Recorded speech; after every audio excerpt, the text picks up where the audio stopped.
자, 앞에서 살펴봤던 fлаг이라는 시스템 호출을 이용한 잠금은 그 대상이 되어진 파일 전체를 잠궈버리게 되어지기 때문에 때에 따라서 큰 파일의 경우 여러 프로세스에 의해서 동시에 접근하고자 한다라고 했을 때 때때로 좀 효율적이지 못하게 동작되어질 수 있는 여지가 생기게 되어지는 것입니다. 파일의 영역은 크고 하나의 파일이 접근하는 동안 파일의 나머지 부분에 대해서는 다른 프로세스가 접근할 수 있도록 허용해 주는 것이 좀 더 유연한 접근이 가능하겠죠. 이렇게 파일 전체라기보다는 파일의 어떤 특정 부분만 잠글 수 있도록 하는데 사용되어지는 시스템 호출 함수로 fcntl이라는 시스템 호출 함수가 제공이 되고 있습니다. 물론 부분이라는 것이 파일의 시작서부터 끝까지로 잡는다라고 한다면 파일 전체를 잠그는 일에도 사용을 해볼 수 있을 것입니다. 이 fcntl이라는 시스템 호출 함수를 이용한 잠금의 종류로는 공유 읽기 잠금을 위해서 f_rd락이라는 또 베타 쓰기 잠금을 위해서 f_wr락이라는 상수를 사용을 해주고 있습니다. 앞서서 살펴봤던 파일 전체를 잠글 수 있는데 사용되었던 f락이라는 시스템 함수에서의 상수와 조금 다른 점을 확인을 해두기 바랍니다. 이 fcntr이라는 시스템 호출 함수를 통해서 잠금 처리를 수행을 하기 위해서는 역시 열려진 파일에 대한 파일 디스크립터를 첫 번째 인수로 지정을 해주고 그리고 두 번째 인수로 어떤 처리를 수행을 할 것인지를 다음의 상수 값 중에 하나를 통해서 지정을 해주게 되어집니다. 이 상수를 통해서는 잠금이 있는지 없는지에 대한 여부를 검사해주고 그 결과값을 이 세 번째 매개 변수인 포인터를 통해서 호출축으로 전달해주게 되어집니다. 혹은 이 cmd 값이 f_set_lock이라는 상수값이다 라고 한다면 잠금을 설정하거나 혹은 해제해주는 처리를 수행을 해주게 되어집니다. 현재 이 세 번째 매개 변수를 통해서 어떤 동작을 할 것인지 역시 호출 측에서 함수에게 전달해주는 용도로도 사용이 되어집니다. 이때 이 두 번째 인수로 다음의 상수를 지정을 해주게 되어지면 역시 잠금을 설정해주는 일을 수행을 해볼 수 있는데 이 setlock이라는 것과 다르게 여기 w는 waiting의 약자로 생각해 볼 수 있어요.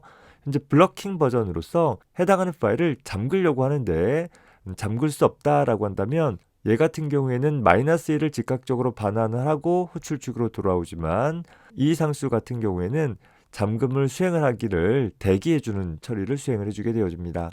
이 함수의 세 번째 인수로 전달되어지는 것은 현재 f락이라는 구조체의 주소값이 전달되어지고 있어요. 그저 호출축에서 함수에게 정보를 넘겨주는 것뿐만 아니라 때에 따라서 함수 내부에서 그 값을 수정을 해서 호출축에게 알려주는 그런 용도로도 사용하기 위해서 포인터 매개 변수를 사용을 해주고 있는 것입니다. 현재 f락이라는 구조체는 다음과 같은 필드들을 갖고 있는데 첫 번째 인자로서 어떤 방식의 잠금 처리를 할 것인지 혹은 잠금을 해제할 것인지를 지정을 할 수 있고 whence라는 필드를 통해서는 잠금을 수행을 하거나 해제하고자 할 기준 위치, 즉 seekset이라는 것은 파일의 시작 위치를, seekend는 파일의 끝을, 그리고 seekcurrent는 현재 파일 포인터가 가리키는 곳을 가리키는 것이죠. 그리고 나서 start라는 것은 이 기준 위치로부터 얼만큼 떨어진 곳이냐라는 것을 나타내는 일종의 offset 값을 바이트 단위의 정수값으로 전달해주게 되어집니다.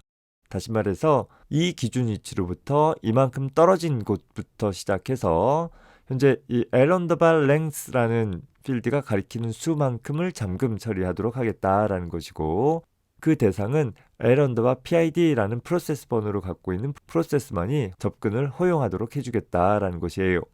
즉 파일 전체를 이 PID를 갖고 있는 프로세스만 사용할 수 있도록 잠그는 것이 아니라 현재 파일에서 기준 위치서부터 옵셋만큼 떨어진 위치서부터 그 잠금 길이에 해당하는 이 파란색 부분만 이 PID를 갖고 있는 프로세스가 배타적으로 접근할 수 있도록 잠금 처리를 해주어서 현재 파일의 나머지 부분들은 다른 프로세스에 의해 얼마든지 자유롭게 접근할 수 있도록 해줌으로써 좀 더 효율적으로 파일에 대해 잠금 처리를 수행을 하도록 해주고 있는 것입니다. 자, 이를 확인하기 위해서 간단한 예제를 하나 살펴보고자 합니다. 현재 14번째 줄에서 fлаг이라는 구조체 타입의 변수 fl이라는 변수를 하나 선언을 했어요. 선언하면서 값을 초기화하기를 현재 잠금 유형은 베타적 쓰기 잠금으로 기준 위치는 시작 위치로, 옵셋은 시작 위치서부터 0만큼 떨어진 지점부터 길이를 0으로 설정한다라고 하면 파일 전체에 대한 잠금을 처리하겠다라는 의미로 사용이 되어질 것이고, 일단 PID 값은 어떤 임의의 값으로 설정을 해 놓았습니다. 그리고 나서 22번째 줄에서 getPID라는 시스템 호출 함수를 통해서 현재 프로세스에 대한 ID 값으로 이 FL이라는 구조체의 PID라는 필드 값을 적절하게 설정을 해준 것이죠. 다시 말해서 현재 프로세스가 이 정보를 가지고서 특정 파일에 대해서 배타적으로 쓰기 잠금 처리할 수 있도록 설정을 해볼 것입니다. 다만 이제 쓰기 잠금이냐 읽기 잠금이냐라는 것을 선별적으로 테스트해 보도록 하기 위해서 명령의 인자로 지정되어진 인수값이 있으면 공유 읽기 잠금으로 처리하도록 할 것이고, 명령의 인자의 값이 없다라고 한다면 배타적인 쓰기 잠금으로 구조체 변수를 초기화할 때 한 값이 그대로 사용할 수 있도록 해볼 것이에요. 28번째 줄에서 lockdemo.c라는 존재하는 어떤 파일이든 상관은 없어요. 어차피 우리가 실제 어떤 내용을 쓰고자 하는 것이 아니라 잠금에 대해서만 확인해 보도록 하는 것이기 때문에 현재 읽기 쓰기 모드로 오픈을 해 주었어요. 그리고 나서 33번째 줄에서 엔터키의 입력을 받게 되어지면 37번째 줄을 통해서 블러킹 모드로 잠금 처리를 수행을 하도록 구성을 해 본 것입니다. 그리고 나서 잠겼다라는 것을 출력을 해주는 것이죠.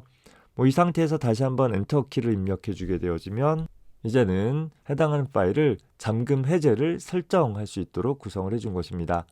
이를 위해서 lockdemo라는 프로그램을 첫 번째 터미널에서 하나 시키고 다음 터미널에서도 실행하도록 했어요. 두 프로세스 중 어느 한쪽에서 엔터키를 입력해서 해당하는 파일에 대한 잠금 처리를 수행을 했다라고 한다면 다른 쪽에서 역시 엔터키를 눌러서 해당하는 파일을 잠금 처리를 시도하도록 했을 때 현재 다른 프로세스에서 이미 잠그고 있기 때문에 뒤늦게 잠금을 요청한 부분에서는 잠금을 확보하지 못하고 대기하고 있는 상황이 되는 것이죠. 이 상황에서 다시 처음 잠금 처리를 한 프로세스 입장에서 다시 한번 리턴 키를 눌러서 잠금을 해제해 주게 되어지면 아까 잠금을 대기하고 있던 부분에서 다른 프로세스에서 잠금 부분이 해제되었으니까 그 자신은 잠금을 획득할 수 있고 해당하는 파일을 잠궈주게 되어지는 일을 처리하게 되어지는 것입니다. 다시 한번 엔터 쳐주면 잠금이 모두 해제되어진 것을 볼 수 있죠. 쓰기 잠금은 이렇게 어느 하나의 프로세스가 잠그면 다른 프로세스는 접근하지 못하는 그런 특징들을 갖고 있을 거예요. 다시 한번 실행을 해보면 프로세스가 쓰기 잠금을 수행을 한 후에 다른 프로세스 쪽에서 명령의 인자를 아무거나 하나 지정을 해주면 공유 읽기 모드로 잠금을 요청한다 라고 했었죠. 현재 여기서도 엔터 치게 됐을 때 이미 다른 프로세스에서 배타적 쓰기 잠금을 수행을 하고 있기 때문에 공유 읽기 잠금 역시 획득을 못하고 있는 것을 볼 수 있어요. 이 상태에서 잠금을 해제해 주게 되어지면 공유 읽기 잠금도 허용이 되어지는 것이고 다시 해제해 볼 수 있는 것이죠. 이번에는 첫 번째 프로세스 입장에서 공유 읽기 잠금을 만들어 놓은 상태에서 두 번째 프로세스에서 배타적 쓰기 잠금을 요청한다 라고 한다면 역시 배타적으로 사용해야 하는데 이미 공유 잠금이 만들어져 있기 때문에 잠금을 확보하지 못하는 상황을 볼 수 있죠. 이 상태에서 공유 읽기 잠금을 해제해 주게 되어지면 배타적 쓰기 잠금이 허용되어지는 것을 살펴볼 수 있습니다. 만약에 양쪽을 다 공유 읽기 잠금으로 만들어 본다라고 하면 여기서 두 번째 프로세스에서 먼저 공유 읽기 잠금을 걸어 놨어요. 그 상태에서 첫 번째 터미널에서의 프로세스도 공유 읽기 잠금을 요청하게 되어지면 이 경우에는 공유 읽기 잠금이기 때문에 다른 프로세스가 잠금을 해놓은 상태일지라도 추가적인 공유 읽기 잠금의 요청을 처리할 수 있게 되어지는 특징들을 살펴볼 수 있게 되어지는 것입니다. 잠금 설정을 하는 non-blocking 버전의 경우에 보면 다음과 같이 현재 fcontrol이라는 시스템 호출 함수를 통해서 잠금을 요청을 했을 때 해당하는 파일이 이미 잠겨져 있다라고 한다면 블러킹 버전과 달리 얘는 즉각적으로 -1 값을 반환해 준다라고 했었죠. 따라서 fcontrol이라는 함수는 잠금을 획득하지 못하고 호출축으로 돌아오게 되어지는 것이고 그때 재시도 횟수 같은 것들을 지정을 했어요. 따라서 1초에 한 번씩 다시 잠금을 획득하도록 요청을 해본 것이고, 이 사이에 이 파일에 대한 잠금이 해제되었다라고 한다면 잠금을 다시 획득해서 주어진 작업들을 수행을 해볼 수 있겠죠. 하지만 이 반복문이 수행되어지는 동안에 잠금을 획득하지 못했다라고 한다면 잠금 시도가 실패했다라는 오류 메시지를 내주면서 프로그램을 끝나도록 구성을 해본 것입니다. 무한히 잠금을 요청하기보다는 일정한 재시도 횟수만큼만 잠금을 시도하도록 요청하고 있는 그런 응용에서 사용을 해볼 수 있는 것입니다. 자, 앞서서 살펴봤던 fcontrol이라는 시스템 호출 함수를 통한 잠금 처리는 flock이라는 구조체를 적절히 초기화해주고 그것을 이용해서 잠금 처리들을 수행을 해줘야 되기 때문에 다소 좀 복잡하고 번거로운 부분들이 있을 것이에요. 따라서 대상 파일의 특정 영역에 대해서 잠금을 검사하거나 설정하거나 해제를 좀 더 간단하게 처리할 수 있도록 해줄 수 있는데 사용되어지는 시스템 호출 함수로 lockf라는 함수가 제공이 되고 있습니다. 다만 이 함수는 쓰기 잠금만 제공되어진다라는 특징이 있다라는 점 좀 주의해서 사용을 해줘야 될 것이에요. 역시 첫 번째 인수로는 잠금 처리하고자 할 파일에 대한 열려진 파일 디스크립터를 전달해 줘야 되고, 두 번째 인수로 쓰기 잠금에 대해서 설정할 건지 아니면 검사할 것인지 혹은 해제할 것인지에 대한 명령 값을, 그리고 세 번째 인수로 현재 파일 포인터 위치서부터 현재 이 길이만큼 잠금 영역을 설정을 하겠다라는 그런 의미로 사용이 되어집니다. 잠금이 성공되어지면 0의 값을, 실패하면 -1 값을 반환을 해주게 되어지고, 이 두 번째 인수로 전달되어진 값은 다음의 상수값 중에 하나 값을 사용을 하게 되어지는데, f_lock과 f_tlock 같은 경우가 현재 지정된 영역에 대해서 잠금을 설정하도록 요청하는 데 사용되어지는 것이에요. 자, 다만 f_lock 같은 경우에는 블러킹 버전으로, f_tlock 같은 경우에는 non-blocking 모드로 동작이 되어지는 데 있어서 차이점이 있습니다. f_test는 지정된 영역에 잠금이 설정되어져 있는지를 단순히 검사해 주는 데 사용되어지고, f_ulock 같은 경우는 지정된 영역의 잠금을 해제할 때 사용되어지는 상수가 되어집니다. 따라서 앞서서 살펴봤던 lockdemo.c를 lockf라는 시스템 호출 함수를 이용한 형태로 수정을 해봤어요. lockf라는 시스템 호출 함수를 사용을 하기 위해서는 굳이 flock이라는 구조체를 사용을 할 필요가 없기 때문에 주석 처리했고, 읽기에 대한 잠금 처리는 가능하지 않기 때문에 그 부분도 생략을 했어요.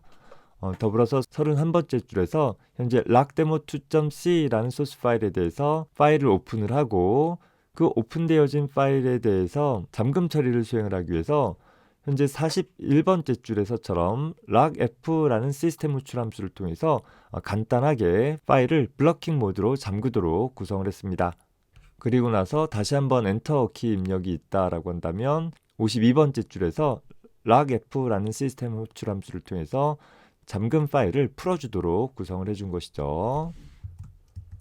자, 수행을 해보면 lockdemo2라는 프로그램을 실행해서 파일을 잠궈 두었다라고 한다면 두 번째 프로세스 호출을 통해서 역시 같은 파일을 잠금 처리하고자 했을 때 블러킹 모드로 잠금이 해제되어지기를 대기하게 되어지는 것이고, 첫 번째 잠갔던 부분을 풀어주게 되어지면 두 번째 프로세스가 잠금을 획득해서 그 자신이 충분하게 사용을 할 수 있게 되어지는 것입니다. 처리 결과는 똑같은데 쓰기 잠금의 경우 훨씬 간단하게 구성할 수 있다라는 특징을 살펴봐두면 되겠습니다.